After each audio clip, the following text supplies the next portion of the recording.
मैं प्रांशी राठौर और आप देख रहे हैं नेक्स्ट 9 न्यूज। जहां एक तरफ राजस्थान में कांग्रेस पार्टी में अंदरूनी कलह जग जाहिर हो चुकी है, वहीं दूसरी ही तरफ मध्य प्रदेश की सियासत भी देश के केंद्र में चर्चा का विषय बन चुकी है। दरअसल आपको बता दें कि साल 2023 में राजस्थान में विधानसभा चुनाव होने वाले हैं, जिसको लेकर बीजेपी यहां पर दावा कर चुकी है कि पीएम नरेंद्र मोदी के चेहरे पर ही चुनाव लड़े जाएंगे। लेकिन कांग्रेस में यहां पर देखने को मिल रहा है कि मौजूदा मुख्यमंत्री अशोक गहलोत को एक बार फिर से आगे किया जाएगा या फिर पूर्व डिप्टी सीएम सचिन पायलट को। इस पर फिलहाल सस्पेंस बरकरार है। आलाकमान और यहां पर कांग्रेस के अध्यक्ष मल्लिकार्जुन खड़गे को अभी फैसले लेने की जरूरत है और राहुल गांधी जो भारत जोड़ो यात्रा में व्यस्त है। लेकिन दूसरी ही तरफ देखा जाए तो साल 2023 में मध्य प्रदेश में भी विधानसभा चुनाव होने वाले हैं। अब देखना यहाँ पर यह होगा कि कांग्रेस की तरफ से मैदान में किसे उतारा जाएगा, कमलनाथ जी को या फिर पूर्व मुख्यमंत्री दिग्विजय सिंह को या फिर किसी और को। लेकिन जब राहुल गांधी की भारत जोड़ो यात्रा मध्य प्रदेश में प्रवेश कर रही थी, उस वक्त राजघराने से ताल्लुक रखने वाले बीजेपी के युवा नेता ज्योतिरादित्य सिंधिया ने उनका शानदार अंदाज में स्वागत किया। उन्होंने साफ तौर पर कहा कि सभी का स्वागत है और उनकी उस लाइन से यहाँ पर सियासत गरमाती हुई नजर आई। कांग्रेस पार्टी के तमाम नेताओं ने ये तक कह दिया कि घर वापसी के संकेत दे दिए हैं ज्योतिरादित्य सिंधिया ने। मालूम हो कि साल 2020 में रातों रात ज्योतिरादित्य सिंधिया ने कांग्रेस पार्टी से इस्तीफा दे दिया और उनके इस्तीफे के बाद यहाँ पर कई नेताओं ने इस्तीफा दिया, जिससे कि कमलनाथ की सरकार गिरती हुई दिखाई दी और अब ज्योतिरादित्य सिंधिया का बीजेपी में कद बढ़ता ही चला जा रहा है। ऐसे में देखा जाए तो ज्योतिरादित्य सिंधिया फिलहाल तो उड्डयन मंत्री के तौर पर अपना कार्यभार संभाल रहे हैं, लेकिन साल 2023 में जो चुनाव होने वाले हैं, विधानसभा चुनाव होने वाले हैं, उसको लेकर दावा ये किया जा रहा है कि कहीं ना कहीं मुख्यमंत्री बनाए जा सकते हैं ज्योतिरादित्य सिंधिया। मौजूदा मुख्यमंत्री शिवराज सिंह चौहान जिनके तेवर बदले हुए नजर आ रहे हैं, जिनके साथ सिंधिया कदम से कदम मिलाकर चलते हैं, लेकिन अब यहाँ पर ज्योतिरादित्य सिंधिया को लेकर अलग अलग दावे किए जा रहे हैं। तो क्या ज्योतिरादित्य सिंधिया के लिए इतना आसान होगा मुख्यमंत्री पद को पाना? इसके बारे में आपको बताएंगे हमारी इस रिपोर्ट के जरिए। दरअसल आपको बता दें कि साल 2023 में न सिर्फ मध्य प्रदेश, राजस्थान, बल्कि छत्तीसगढ़, कर्नाटक, तेलंगाना, त्रिपुरा, मेघालय, नागालैंड और मिजोरम में विधानसभा चुनाव होने वाले हैं। और ऐसे में देखा जाए तो मध्य प्रदेश की सियासत पर भी हर किसी की नजरें टिकी हुई हैं। फिलहाल यहाँ पर मध्य प्रदेश में शिवराज सिंह चौहान मुख्यमंत्री का पद संभाल रहे हैं, लेकिन आगामी विधानसभा चुनाव किसके नाम पर लड़ा जाएगा, इसको लेकर माथापच्ची का गेम अभी से शुरू हो चुका है। सीएम होने के नाते शिवराज सिंह चौहान पहले से ही प्रबल दावेदारों में से एक है, लेकिन केंद्रीय नेतृत्व की नजर में ज्योतिरादित्य सिंधिया की दावेदारी को भी अलग नहीं किया जा सकता है। ग्वालियर के महाराज हैं और दूसरी ही तरफ देखा जाए तो ज्योतिरादित्य सिंधिया से हटकर यहाँ पर कई ऐसे बड़े बड़े नाम हैं जो उन्हें चुनौतियां दे सकते हैं। बल्कि यहाँ पर ज्योतिरादित्य सिंधिया शिवराज सिंह चौहान के साथ साथ नरोत्तम मिश्रा, नरेंद्र तोमर, कैलाश विजयवर्गीय, वीडी शर्मा के साथ साथ बीजेपी के कई दिग्गज नेता हैं जो उनके रास्ते में रोड़ा बनते हुए नजर आ सकते हैं। मध्य प्रदेश विधानसभा में 230 सीटें हैं। साल 2023 में नवंबर के महीने में विधानसभा का कार्यकाल खत्म होने को जा रहा है और 2018 में मध्य प्रदेश में कमलनाथ के नेतृत्व में कांग्रेस की सरकार बनी हुई थी। ऐसे में देखा जाए तो यहाँ पर ज्योतिरादित्य सिंधिया सीधे पीएम नरेंद्र मोदी और केंद्रीय गृह मंत्री अमित शाह की नजरों में आ गए थे, जो आज मोदी कैबिनेट का हिस्सा हैं। तो अब उनके सामने सबसे बड़ी, सबसे पहली चुनौती खुद सीएम शिवराज सिंह चौहान है। सीएम पद के वह दावेदार हैं, केंद्रीय नेतृत्व तक सीधे पहुंच सकते हैं। एमपी में उनका जनाधार देखने को मिलता है और वह कई बार मुख्यमंत्री के पद पर नजर आ चुके हैं और वहीं यहाँ पर कई कद्दावर नेता भी हैं, जैसा कि हमने आपको नाम बताई थे। वहीं यहाँ पर दूसरा पॉइंट आता है, सीएम फेस बनकर उभरने के लिए उन्हें पूरे यूपी के नेता वाला कद हासिल करना होगा और इस बाधा को वो कुछ प्रयासों के बाद पार कर सकते हैं। एमपी के अधिकांश क्षेत्रों में लोग व पार्टी के कार्यकर्ता बेहतर नेता माने जाते हैं।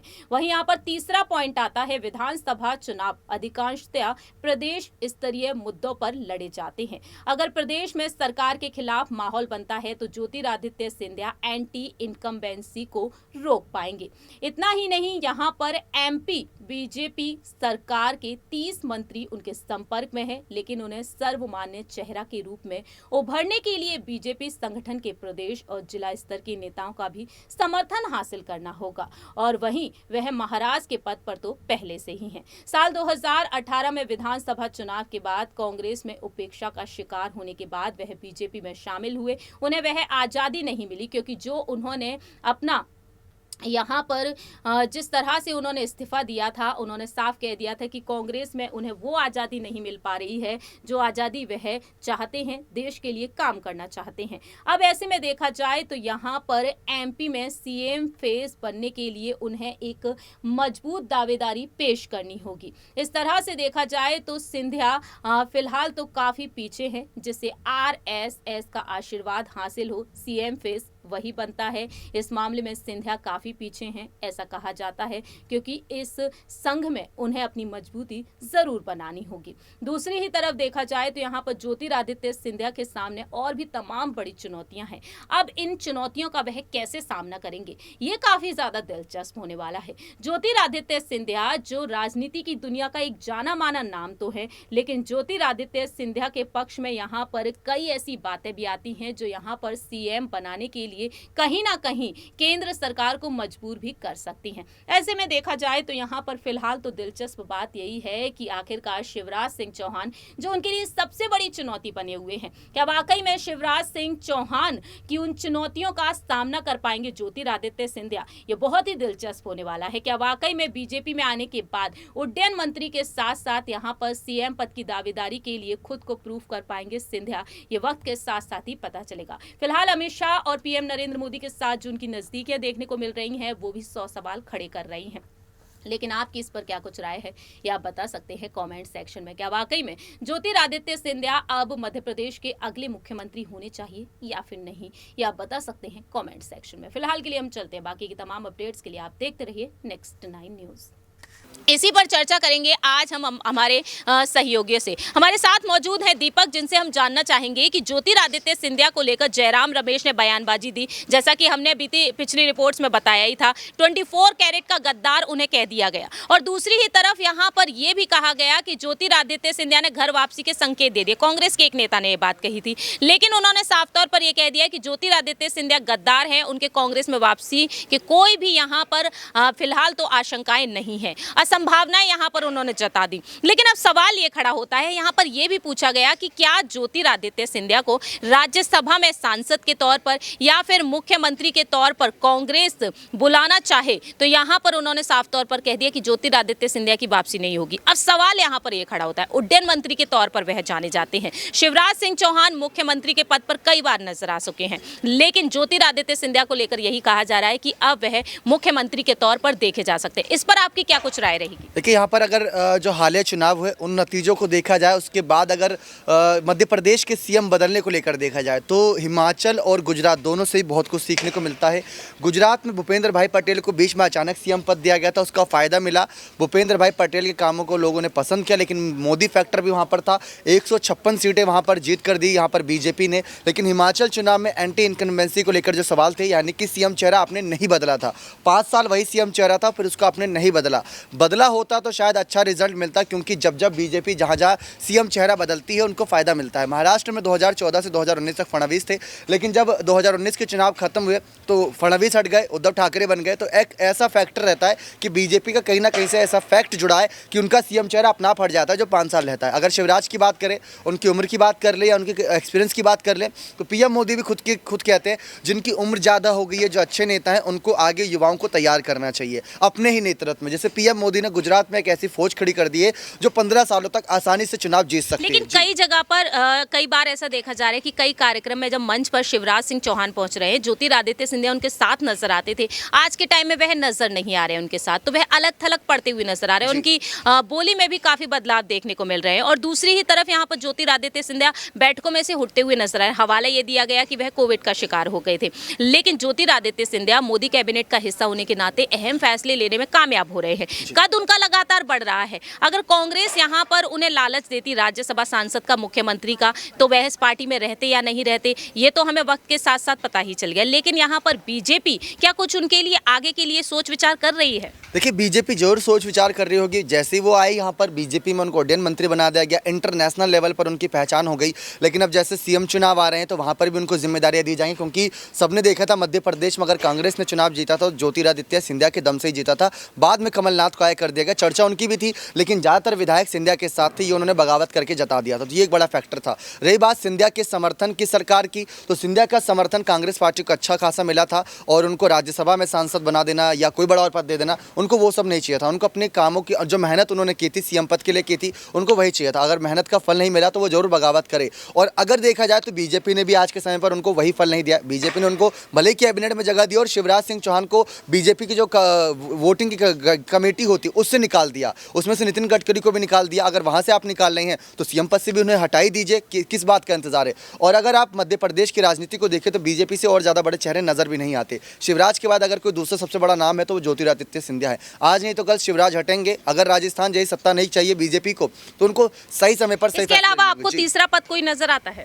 देखिए, सिंधिया का तीसरा पद इस समय उनको मिला ही हुआ है। जो उड्डयन मंत्री है वो भी बड़ा पद है। अगर देखा जाए उनकी अलग पहचान बनी हुई है इससे, और वो अपने आप में बहुत बड़ी काबिले तारीफ है। जब सीएम पद का जब यहाँ पर एक बड़ा चयन होता है, कैबिनेट का गठन होता है, उसमें गृह मंत्री के बड़े पद होते हैं, वो पद अगर वहाँ पर उन्हें ऑफर होते हैं तो और ज़्यादा अच्छा रहेगा। बहुत बहुत शुक्रिया।